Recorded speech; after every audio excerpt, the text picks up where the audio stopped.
Hi, it's Shuan here.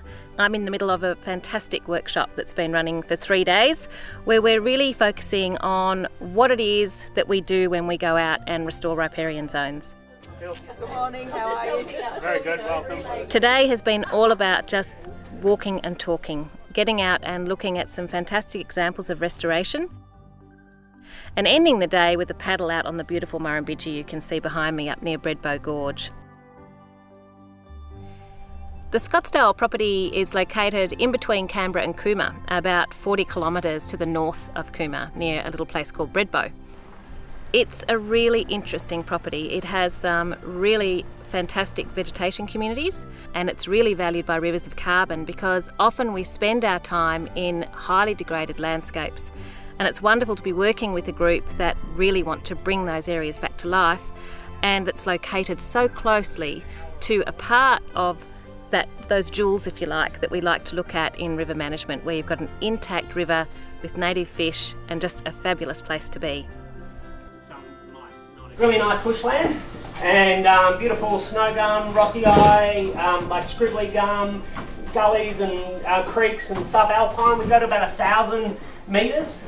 We've got about 4 k's of river frontage, and it's the most gorgeous bit of the Murrumbidgee River there is. Say no more, and you're going to get to go to it today. And what you'll get from going there is what a good intact system should be like. In Australia, we've got about 280 freshwater fish species, and we can have a long discussion about what freshwater means. Largely 280 odd species. That's known as a depauperate fauna, i.e. not many.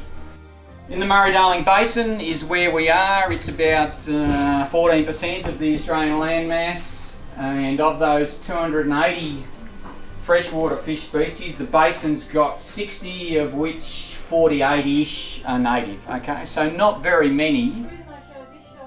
Scottsdale is a large property, and when Phil explained it, you could see, it's not all the river, but coming back to that, the issue of what we do in our catchment actually influences what we do on the river. All of the things that are happening at Scottsdale, the ground cover management, the connectivity actually assist in addressing some of those larger issues outside the direct riparian zone.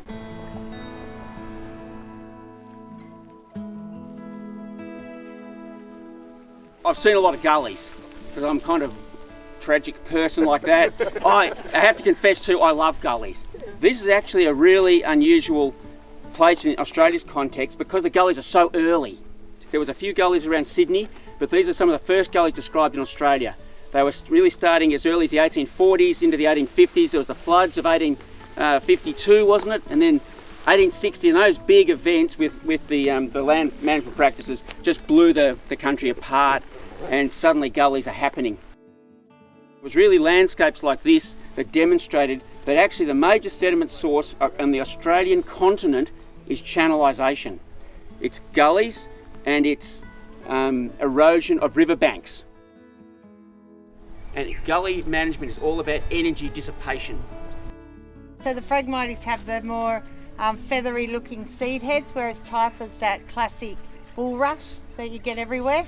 And there's also some patches of carex in here as well. So these small sedges, which seem fairly insignificant, are actually really good at trapping sediment as well. So they provide more of a physical barrier, but the Typha has, we were talking yesterday. We need to tailor our messages, we need to get to know the communities we work in and the rivers that they care about, and bring that together so that we can work with them to restore our rivers. Basically, try to keep your equilibrium, and when you're in the raft, it's good practice to keep your hand at the top of the paddle. We're going to paddle up for 45 minutes and then paddle back.